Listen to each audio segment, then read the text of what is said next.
শবে বরাতে মানুষ মসজিদে বেশি আসে কেন? এই রাতে বেশিরভাগ মানুষ মসজিদে যায় বা ইবাদত বন্দেগী করে যার যার মতে করে। বেশিরভাগ মানুষের ধারণা হলো যে এই রাতে ভাগ্য ঠিক হয়। যেহেতু ভাগ্য ঠিক হয়, ভাগ্য নির্ধারণ হয়, সেই জন্য এই রাতে মসজিদে যায়, ভিড় জমায় যে একটা রাতে ইবাদত বন্দেগী করে যদি ভাগ্যটা নিজের অনুকূলে লিখে নেওয়া যায়, সারা বছরের ভালো কিছু লেখাই নেওয়া যায়, তাহলে তো সারা বছর ভালো থাকা যাবে। এই জন্য ওই একটা রাত একটু বেশি ইবাদতবন্দি করার চেষ্টা করে। ঠিক না বেঠিক? আল্লাহ রাব্বুল আলামিন আমাদের জন্য যে তাকদীর প্রতি বছর লিপিবদ্ধ করেন, সেটা কোন রাতে হয়? শবে কদর বলছে এলাকার মানুষ, সারা দেশের মানুষ তো জানে শবে বরাত। এলাকার মানুষটা সঠিকটা জানেন, বোঝা গেল। সারা দেশের মানুষ তো জানে ভাগ্য নির্ধারণ হয় শবে বরাতে। ভাইরা আমার, কোরআনে হাকিমে সূরা দুখানের ৩ এবং ৪ নম্বর আয়াত যদি আপনি দেখেন, আল্লাহ রাব্বুল আলামিন ইরশাদ করেছেন, ইন্না আনজালনাহু ফি লাইলাতিন মুবারাকাহ ইন্না কুন্না মুনজিলিন ফিহা ইউফরাকু কুল্লু আমরিন হাকিম। আল্লাহ বলেছেন, আমি নিশ্চয় কোরআনকে নাজিল করেছি, অবতীর্ণ করেছি একটি বরকতময় রাতে। আর এই বরকতময় রাতটা কোন রাত? যে রাতে কোরআন নাজিল হয়েছিল শবে কদর। কোনো সন্দেহ আছে? কারণ কোরআনের আরেক আয়াত বলছে, ইন্না আনজালনাহু ফি লাইলাতিল কদর, আমি কোরআনকে নাজিল করেছি যে রাতে, সেটা হলো লাইলাতুল কদরে।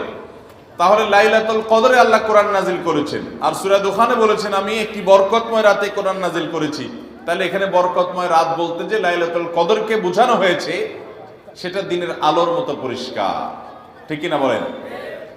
এরপর আয়াত আল্লাহ বলেছেন, ফিহা ইউফরাকু কুল্লু আমরিন হাকিম, এই বরকতময় রাত যে রাতে কোরআন নাজিল হয়েছে, অর্থাৎ লাইলাতুল কদর, সেই রাতেই সমস্ত গুরুত্বপূর্ণ হিকমাপূর্ণ বিষয়গুলো সব ধার্য হয়ে থাকে, নির্ধারণ হয়ে থাকে।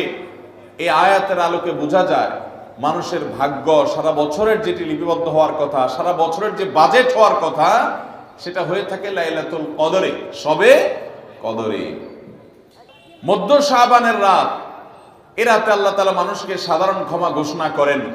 যাদের মনে হিংসা নাই, যাদের মনে মানুষের প্রতি বিদ্বেষ শত্রুতা নাই, এবং যারা শিরকে লিপ্ত না, এই মানুষগুলো ছাড়া বাকি মানুষগুলোকে মধ্য শাবানের রাত, যেটাকে আমরা শবে বরাত বলি, হাদিসের ভাষ্য শবে বরাত নয়, হাদিসের ভাষ্য হলো লাইলাতুন নিসফি মিন শাবান, সেই রাতে আল্লাহ রাব্বুল আলামিন বান্দাকে সাধারণ ক্ষমা ঘোষণা করেন। এটা একটা ভিন্ন বিষয়, কিন্তু বছরের সবচেয়ে শ্রেষ্ঠ রাত হলো লাইলাতুল কদর, যেই রাতে আল্লাহ তাআলা বান্দার ভাগ্য ঠিক করেন। এই রাতে যে ভাগ্য আল্লাহ নির্ধারণ করে থাকেন, সেই নির্ধারণটা যেন আমাদের অনুকূলে হয়, সেই নির্ধারণটা যেন আমাদের জন্য কল্যাণকর হয়। আল্লাহ যেন আমাদের ভাগ্যে ভালো কিছু লেখেন, খারাপ কিছু যেন না লেখেন। আল্লাহ যেন তাকদীরে আমাদেরকে ভালো কিছু দেন, মন্দ কিছু থেকে বাঁচিয়ে রাখেন। সেজন্য আমরা সবাই কামনা করি কি করি না? শুধু করি তা না, শবে বরাতে যত মানুষ মসজিদে আসে আমাদের দেশে, সারা বছরের অন্য কোনো রাত, দিন, অন্য কোনো সময় এত মানুষ মসজিদে আসে।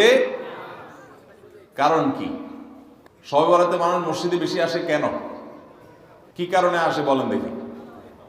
একজনকে সিন্নি খাওয়ার জন্য না, সিন্নি তো অন্যদিনও দেয়। এই রাতে বেশিরভাগ মানুষ মসজিদে যায় বা ইবাদত বন্দেগী করে যার যার মতে করে। বেশিরভাগ মানুষের ধারণা হলো যে এই রাতে ভাগ্য ঠিক হয়।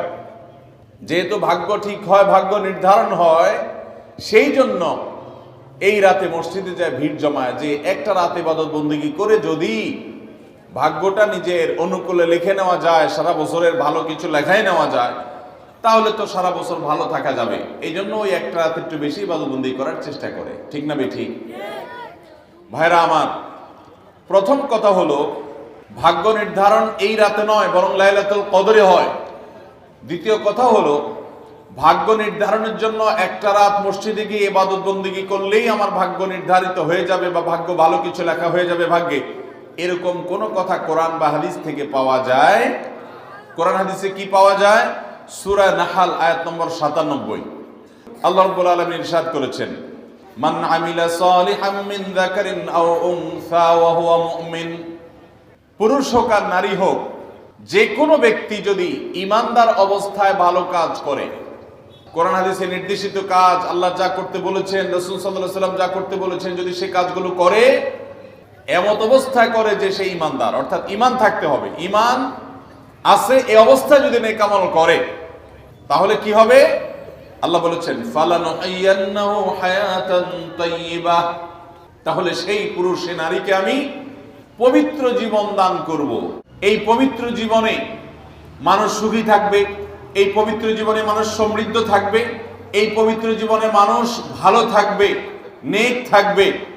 ওয়ালানাজজিয়ান্নাহুম আজরাহুম বিআহসানি মা কানু ইয়ামালুন, এবং এই ইমানদার নারী পুরুষরা যদি নেক আমল করে, ভালো কাজ করে যদি সব সময়, তাহলে সেক্ষেত্রে আল্লাহ বলেছেন তারা যে ভালো কাজ করেছে ওইটার সবচেয়ে উত্তম বিনিময় আমি তাদেরকে দান করব।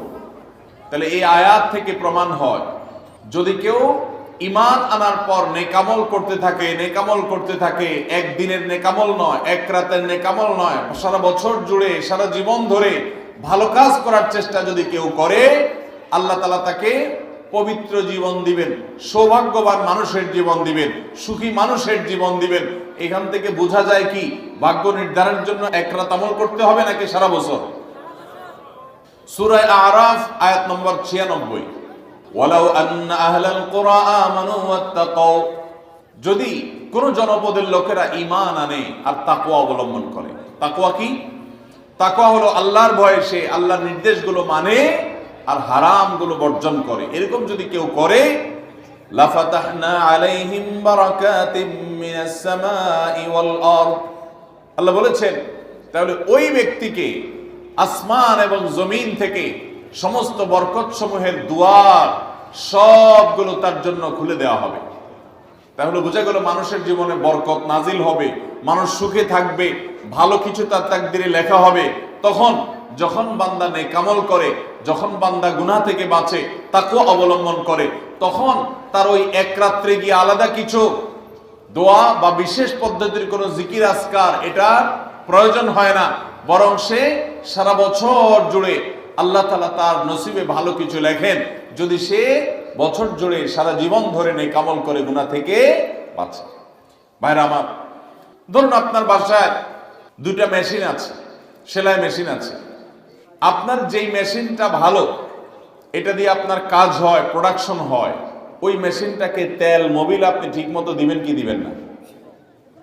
যেহেতু ওইটা সার্ভিস দেয় আপনাকে, ওখান থেকে আপনার প্রোডাকশন হয়, ভালো কিছু অর্জিত হয়, সেজন্য আপনি অটোমেটিকলি সেটার জন্য বিদ্যুৎ সাপ্লাই দিবেন, গ্যাস লাগলে গ্যাসের সাপ্লাই যে মেশিনের জন্য দরকার সেটা দিবেন, তেল মোবিল যা যা দেওয়া দরকার সেটা দিবেন, নষ্ট হলে সাথে সাথে ওটা ঠিক করাবেন, যা যা দরকার সব ব্যবস্থা আপনি করবেন। কারণ মেশিনটা আপনার প্রোডাক্টিভ, মেশিনটা আপনার প্রোডাকশন দিচ্ছে, এখান থেকে ভালো কিছু পাওয়া যাচ্ছে, সেজন্য আপনি এটা দিবেন।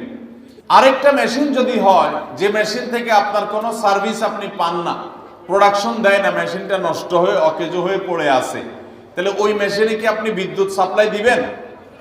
ওখানে কি আপনি অন্য যা দরকার আছে তেল মোবিল নিয়মিত দেওয়া, এগুলো কি আপনি করবেন? করবেন না। হ্যাঁ, ওইটার জন্য মাসে মাসে কিস্তি যদি দেওয়ার দরকার হয়, আগে থেকে কিনা থাকে, তাহলে আপনি হয়তো কিস্তি পরিশোধ করবেন।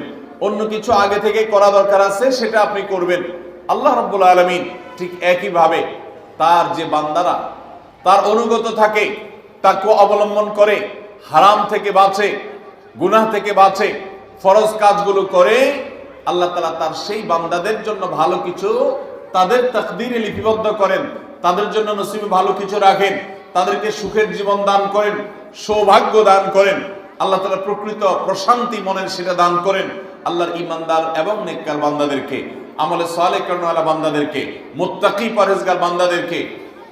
আর যারা আল্লাহর এই আনুগত্য করে না, যারা আল্লাহ রাব্বুল আলামিনের প্রতি ঈমান আনে না, যারা নেক আমল করে না, যারা তাকওয়া অবলম্বন করে না, এই মানুষগুলো তাদেরকে আল্লাহ তাআলা ওই দুনিয়াতে বেঁচে থাকার জন্য, আর দুনিয়া সিজনুল মুমিন ওয়া জান্নাতুল কাফির হাদিসে আসছে, ঈমানদারের জন্য হলো জেলখানা আর কাফিরের জন্য জান্নাতের মতো যা খুশি করতে পারে। আল্লাহ তাআলা তাকে কিছু রিজিক দিয়ে বাঁচায় রাখেন, কিন্তু এই রিজিকের কোনো মূল্য আল্লাহর কাছে নাই। নবী করিম সাল্লাল্লাহু আলাইহি সাল্লাম বলেছেন, যদি দুনিয়া এবং দুনিয়ার মধ্যে যা কিছু আছে এগুলো যদি মাছির ডানার মতো মূল্য রাখতো, তো আল্লাহ তাআলা দুনিয়াতে আল্লাহর প্রতি অবিশ্বাসী কাউকে এক ঢোক পানিও পান করতে দিতেন না। এখান থেকে বোঝা গেল এই দুনিয়ার যত কিছু আমরা ভোগ করি এগুলো আল্লাহ রাব্বুল আলামিনের কাছে এগুলো 2 পয়সার কোনো দাম নাই। বিশেষ করে যারা আখিরাতে বিশ্বাসী না, যারা আল্লাহর প্রতি ঈমান নাই, সে কাফেরদের জন্য এগুলো আল্লাহ তাআলা দিয়ে থাকেন, কারণ এগুলো সামান্য সময়ের ভোগ, অনন্ত অসীমকালের সুখ এবং দুনিয়ার প্রকৃত প্রশান্তি। এটা আল্লাহ শুধু তার ঈমানদার বান্দাদের জন্যই বরাদ্দ করে রেখেছেন। তো এই আয়াত থেকে, হাদিস থেকে বোঝা যায় যে ঈমানদাররা যখন নেক আমল করবে তাদের জন্য আল্লাহ তাআলা নসিবে ভালো কিছু দিবেন, তাদের জন্য আল্লাহ তাআলা তাদের ভাগ্যে ভালো কিছু দিবেন, তাদের ভাগ্য সুপ্রসন্ন হবে। আর যদি কেউ বদামল হয় তাহলে আল্লাহ রাব্বুল আলামিন তার জন্য প্রকৃত প্রশান্তি, আসল সুখের ঠিকানা, সেটা আল্লাহ তাআলা তাদেরকে কখনো দিবেন না। অতএব আমরা যদি চাই আমাদের ভাগ্যে ভালো কিছু লেখা হোক, তাহলে প্রথম কাজ করতে হবে আমাদেরকে নেক আমল করতে হবে। ঈমান আনার পর কি করতে হবে? নেক আমল করতে হবে। আল্লাহ আমাদের সবাইকে সে তৌফিক দান করুন। আমরা যদি ঈমান আনার পর নেক আমল করি, ভালো কাজে লিপ্ত হই, তাকওয়া চর্চা করি, তাহলে আল্লাহ রাব্বুল আলামিন আমাদের ভাগ্যে ভালো কিছু রাখবেন। এই ব্যাপারে একজন ঈমানদারের ঈমান মজবুত থাকতে হবে। আরেকটা উপমা নেই আমরা। ধরুন একজন জনপ্রতিনিধি, ওনার যারা প্রচার প্রচারণা করে, ওনার পক্ষে যারা মানুষের কাছ থেকে ভোট কালেকশন করে, সংগ্রহ করে, এই জনপ্রতিনিধির কাছে যদি কোনো রিলিফের মাল আসে, সরকারি চাল ডাল ইত্যাদি এসব যদি আসে, তিনি তার এলাকার মানুষদেরকে, ভোটারদেরকে, জনগণ তাদেরকে তিনি, যারা অভাবী, যারা এটার হকদার, তাদেরকে দিবেন। এটা তার দায়িত্ব, কর্তব্য থাকে। যদি তার কোনো আগে থেকে তার দলের কোনো কর্মী থাকে, নির্বাচনের সময় তার অনুগত কোনো মানুষ থাকে যে তার পক্ষে কাজ করছে অনেক বেশি, তো এই লোকটার যদি রিলিফের দরকার হয়, সে কি ওই চেয়ারম্যান সাহেবের কাছে আর জনপ্রতিনিধির কাছে ধর্ণা দিয়ে আলাদা পিছনে লাইন ধরে ঘুরতে হবে? তার অটোমেটিক তাকে দেয়া হবে, কারণ সে আগে থেকেই তার লোক। অতএব অন্য 10 জন যদি পায়, এই লোক বরং তারও আগে পাবে।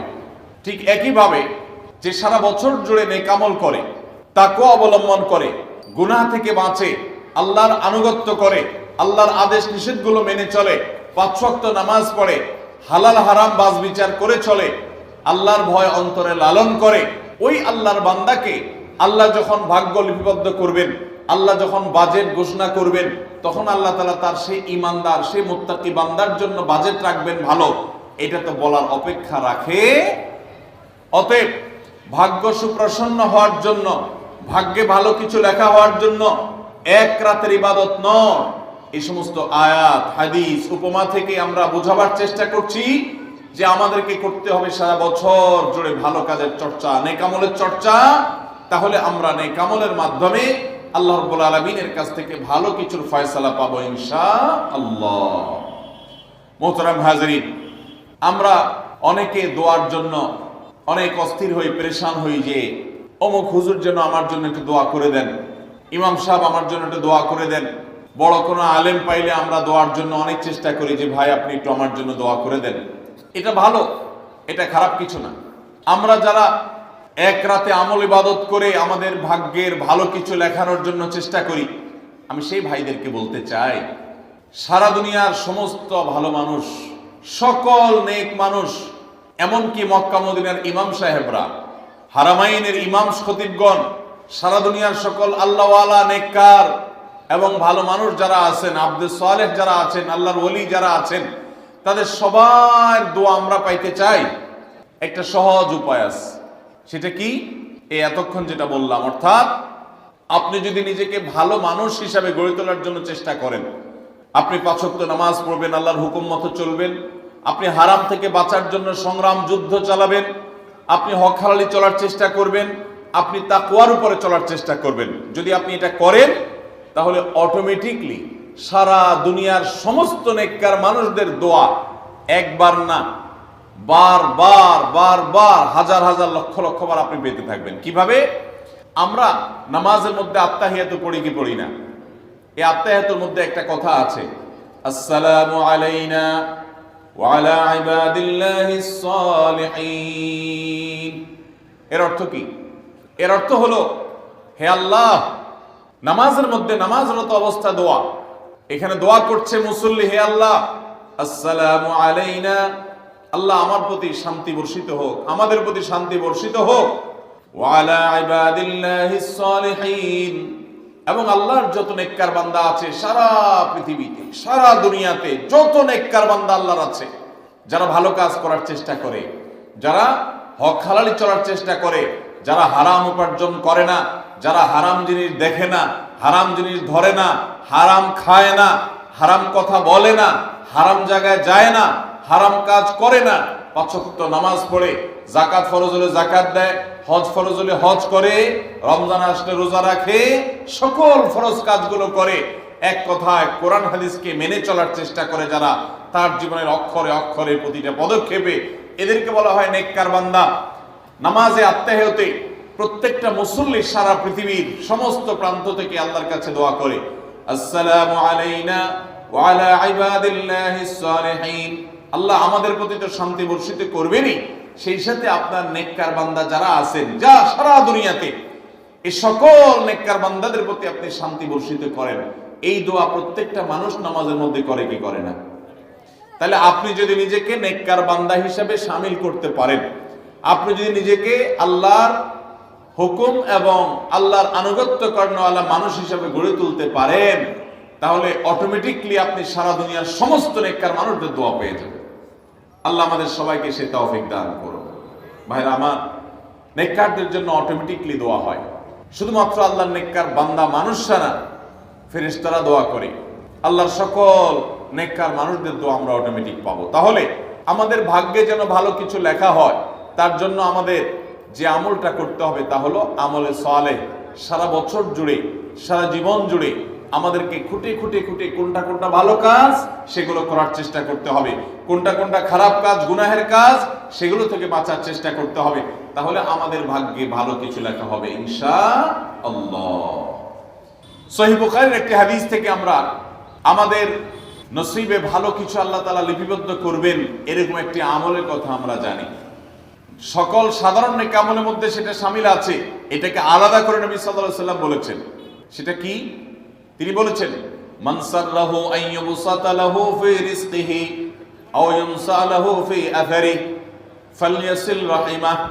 মান সাররাহা লাহু আন ইউবসাতা লাহু ফি রিজকিহি আও ইউনসা লাহু ফি আথারিহি, যে ব্যক্তি চায় তার রিজিককে প্রশস্ত করে দেওয়া হোক, তার রিজিকে বারাকা দেওয়া হোক এবং তার হায়াত বৃদ্ধি করে দেওয়া হোক, এটা যে চায়, ফালইয়াসিল রাহিমাহ, সেই জন্য তার রক্ত সম্পর্কীয় আত্মীয়দের সাথে সুসম্পর্ক বজায় রাখে, সেই জন্য তার রক্ত সম্পর্কীয় আত্মীয়দের সাথে সম্পর্ক সবসময় জুড়ে রাখে, সম্পর্ক যেন ভালো রাখে, তাদের সাথে সম্পর্ক যেন ছিন্ন না করে।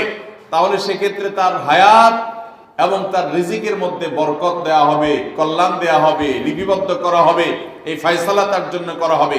এই হাদিস থেকে বোঝা যায় যে আমাদের হায়াত, আমাদের রিজিকের মধ্যে বরকত হবে, কল্যাণ হবে, ভাগ্যে নসিবে ভালো কিছু আল্লাহ তাআলা দিবেন যদি আমরা রক্ত সম্পর্কীয় আত্মীয়দের সাথে সুসম্পর্ক বজায় রাখি। আজকাল আমাদের সমাজে অনেক মানুষ আছেন যে নামাজ রোজা করেন, ওয়াজ মাহফিলে যান, কোরআন তেলাওয়াত করেন, জিকির আজকার তাসবিহ তেলাওয়াত করেন, কিন্তু নিজের রক্ত সম্পর্কে আত্মীয়দের সাথে সম্পর্ক ভালো নেই। আছে না নাই? আপনার আত্মীয় যদি নিজে থেকে সম্পর্ক ছিন্ন করে চলে যায় তাহলে তো আর আপনার দোষ নাই, কিন্তু আপনি নিজে থেকে কখনো আপনার রক্তের যে আত্মীয়, যাদের সাথে রক্তের সম্পর্ক আছে, এরকম কারোর সাথে সম্পর্ক ছিন্ন করতে পারবেন না। এটা হারাম। নবী করিম সাল্লাল্লাহু আলাইহি ওয়াসাল্লাম বলেছেন, যে ব্যক্তি আত্মীয়তার সম্পর্ককে রক্ষা করবে আল্লাহ তাআলা তাকে রক্ষা করবেন, যে আত্মীয়তার সম্পর্ক ছিন্ন করবে, তাকে ত্যাগ করবে, আল্লাহ তাআলা ওই ব্যক্তিকে ছিন্ন করবেন। এই জন্য আত্মীয়তার সম্পর্ক রক্ষা করা এটা আমাদের ভাগ্য সুপ্রসন্ন হওয়ার অন্যতম মাধ্যম। আত্মীয়তার সম্পর্ক রক্ষা করা বলতে কাদের সাথে সম্পর্ক বজায় রাখতে হবে? যাদের সাথে রক্তের সম্পর্ক আছে আপনার। তারা কারা? আপনার শরীরে আপনার বাবার রক্ত আছে, রক্ত সম্পর্কীয় আত্মীয়। আপনার বাবার সাথে আপনার ব্লাডের কানেকশন আছে, আপনার মায়ের সাথে আপনার ব্লাডের কানেকশন আছে, এবং মায়ের সাথে ব্লাডের কানেকশন থাকার কারণে মায়ের দিককার আত্মীয় আপনার মামা, আপনার খালা, আপনার নানা নানি, তারা হলো আপনার রক্ত সম্পর্কীয় আত্মীয়। ঠিক একইভাবে আপনার বাবার দিককার রক্ত সম্পর্কে আত্মীয় হলেন আপনার দাদা দাদি, আপনার চাচা, আপনার ফুফু, এবং চাচাতো ভাই বোন ফুফু, যিনি তার রক্ত আপনার বাবার রক্ত এক, সেজন্য তারা রক্তের আত্মীয়। ভাই বোন তো আছেই, তো এই রক্তের আত্মীয়দের সাথে অনেকে সম্পর্ক বজায় রাখে না, কোনো কারণে সম্পর্ক ছিন্ন করে ফেলে, এটা হারাম। আমরা দুনিয়াতে অনেক বন্ধু বান্ধবের সাথে সম্পর্ক ভালো রাখি, অনেক দোস্তের সাথে সম্পর্ক ভালো রাখি, অথচ আমাদের এই রক্ত সম্পর্কে আত্মীয়গুলোর সাথে সম্পর্ক ভালো রাখা হয় না। মোহতারাম হাজিরিন, আমাদের নসিবে আল্লাহ ভালো কিছু দেখ, আমরা সবাই চাই কি চাই না? তাহলে শবে বরাতে রাতভর আপনি দোয়া জিকির আজকার করলেন, কান্নাকাটি করলেন, আর মিলাদ মাহফিল করলেন, আশা করলেন আপনার ভাগ্যে ভালো কিছু লেখা হবে।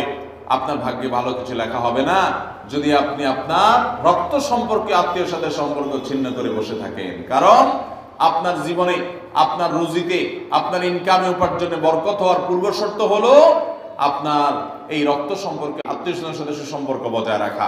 হ্যাঁ, তারা যদি সুসম্পর্ক বজায় রাখতে গেলে আপনার ক্ষতি করে, আপনাকে বিপদে ফেলে, তাহলে আপনি নিজেকে বাঁচাতে পারেন, আত্মরক্ষার জন্য আপনি দূরত্ব বজায় রাখতে পারেন। কিন্তু তাই বলে তাদের সাথে আপনি সম্পর্ক নষ্ট করে থাকবেন, তাদেরকে ভুলে থাকবেন বা তাদের সাথে সম্পর্ক রাখবেন না, এটা কিন্তু জায়েজ হতে পারে না। ইংল্যান্ডের একটা ইউনিভার্সিটির একটা জরিপের কথা অনলাইনে আমি একবার দেখেছিলাম, যে একটা নামকরা বিশ্ববিদ্যালয়, তারা বিশ্ববিদ্যালয়ের ছাত্রদের মধ্যে একটা সার্ভে তারা চালিয়েছিলেন। তারা দেখতে চেয়েছেন যে ছাত্রদের মধ্যে কারা বেশি হায়াত পায় আর কারা কম পায়। যারা বেশি হায়াত পায় তাদের মধ্যে বৈশিষ্ট্য কি আছে, যারা কম পায় তাদের মধ্যে কোন বৈশিষ্ট্যের অভাব আছে। তো এটা নিয়ে দীর্ঘ অনেক বছরের একটা জরিপ তারা চালিয়েছেন, একটা নিরীক্ষা তারা চালিয়েছেন।